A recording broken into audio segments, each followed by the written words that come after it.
Yo, what is going on YouTube? My name is Billy TKO. If you guys are new here, definitely be sure to like this video and also be sure to subscribe to the channel. Guys, I want to talk about AEW. Last night I watched Dynamite and it felt like they were skating by a little bit. And in today's video, I'm going to discuss why it feels like that and what this could possibly mean for AEW. So guys, if you're new here, there is a TikTok, Twitter, Twitch, all linked down below. WWE 2K25 is coming out and I will be starting to do some stuff over on Twitch. So if you guys would like, definitely go follow that Twitch channel. There is also a Discord down below. You guys can become a part of the community that we are currently growing. Also, guys, I'm live Monday through Friday alongside my good friend Ango. We do the Ango show from noon to around 1, potentially 1:30 Eastern Standard Time. So if you guys would like, feel free to come join the live streams, man. They're a lot of fun, and we are on a roll here. But without further ado, let's just go hop directly into today's video.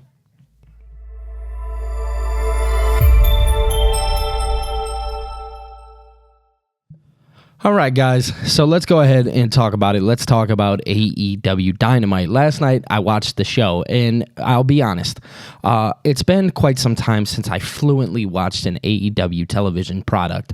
The reason why that is because last year it felt like they were kind of on a downward spiral, and it seems like things are just continuing in that trend. Right? It seems like things are just naturally going down that rabbit hole.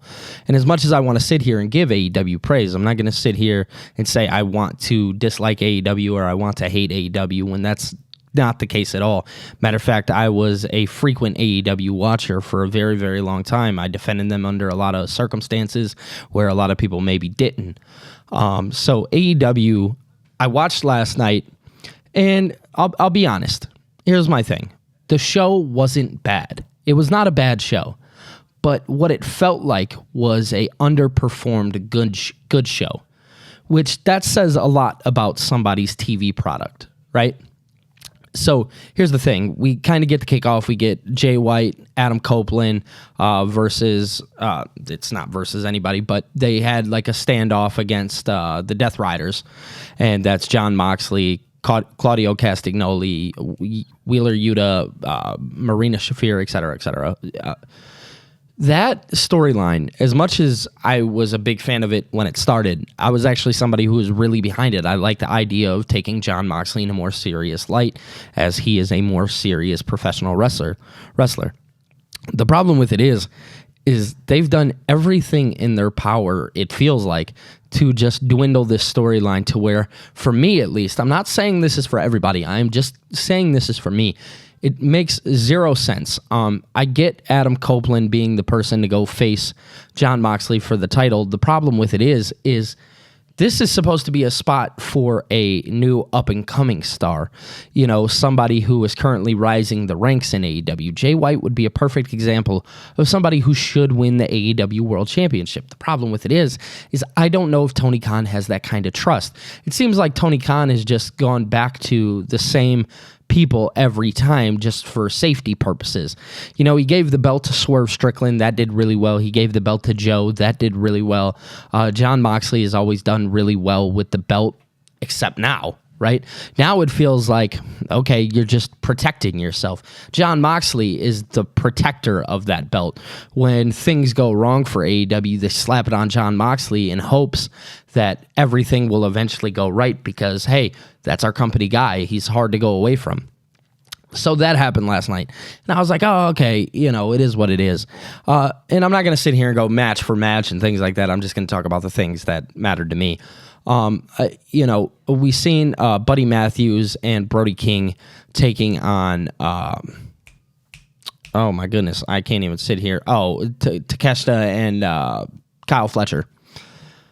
That match, for me, at least, what it did for me is absolutely nothing. It felt like a match that did not need to take place.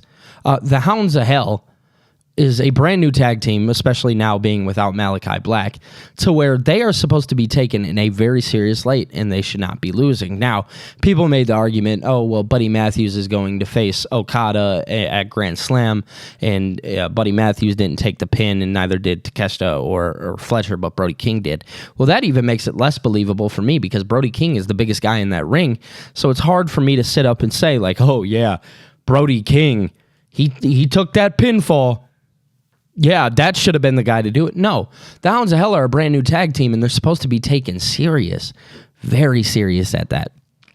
And it feels like AEW just did not do that whatsoever, as much as I wanted to sit here and say, because the match, let's be real here, the match itself on paper is a great match, and that's what AEW seems to succeed in, is they do really well under the circumstance that on paper, these matches all look really good.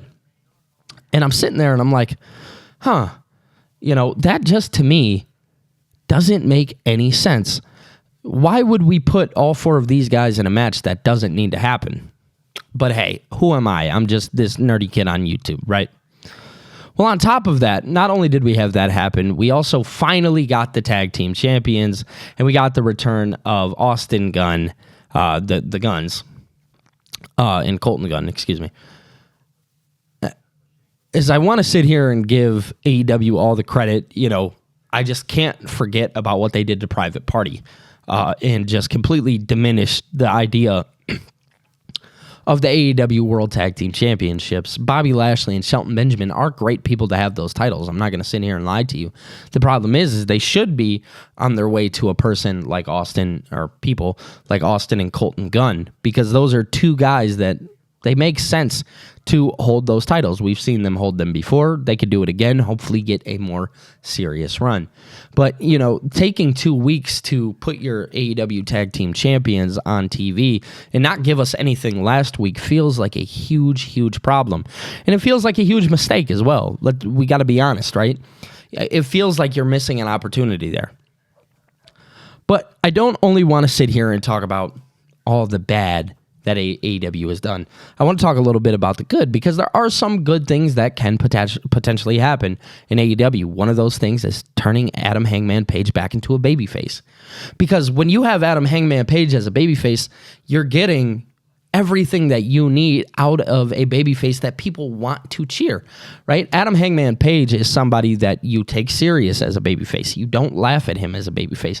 You may laugh and think some of the things that he does as a babyface is comical, because they are, but ultimately it's like, okay, Adam Hangman Page had the best story alongside Kenny Omega in AEW history, and that was the first storyline that they brought into the company. And it seems like AEW is starting to understand, like, hey, maybe we should turn this guy back. Last week, or a couple weeks ago, I forget when it was, but him retiring Christopher Daniels and then having that regret on his face. He cuts a promo last night saying he doesn't have any regret. Truth is I think that's a lie, and I think he's just lying to himself at that point. Because now you see him going after guys like Max Caster, who just recently turned heel, and then he runs into the ring and he goes face-to-face with MJF.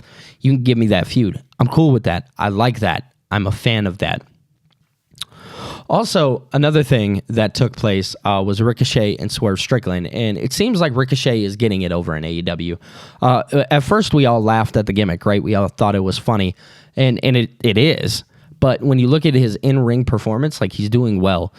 My problem with that match, though, is that I don't think it should just take place on a regular Dynamite. Swerve Strickland versus Ricochet in AEW is a very big deal, but it seems like AEW isn't understanding that that's such a big deal. Like, that's supposed to be something that we get on Grand Slam, right? Because that's something you got to save for your pay-per-view or whatever it is. But it needs to be taken serious. And I just am not a fan, and I can't get behind the idea that they just put that on a random Dynamite. I don't like it. As much as there's a lot of good work, my problem with it is it just naturally doesn't make sense to just happen on a regular Dynamite. That's why AEW is just continuously skated by, is because they keep putting these great matches on paper, on just regular television, rather than putting them on the pay-per-view. And then when they do the pay-per-view, it's completely stacked with a bunch of bullshit that you'd see on Wednesday. So it's like, okay, where's the line here? So I don't know. Those are my thoughts. You guys can let me know your thoughts down in the comment section below if you guys feel that AEW is skating by like myself. I just am truthfully a believer that AEW is just right now barely getting by in those good shows. They're just kind of good. Also, Mariah May and Tony Storm. That's the best thing on AEW TV. And Mariah May looks exactly like, Tony Storm looks exactly like Mariah May. But yeah, those are just my thoughts. Again, you guys can let me know down in the comments section below. But overall, guys, have a Twitch, Twitter, TikTok, Discord, all linked down below. Also, I will be live today at noon for you guys to come join the live. I'll be live alongside my friend Ango, and we are doing some really cool stuff, man. Like I said, the Ango Show, it's the place. It's where you want to be. It's where you want to spend your lunchtime. You want to spend it with us. I'm here to tell you, I promise you that. If you're eating breakfast, if you're eating lunch, you want to do it here. You do. It's a great show. We have great conversation. And also, we should be taking call-ins soon, so we will see about that. But ultimately, guys, thank you so much for tuning in. I'll be talking to you in the next one. Peace.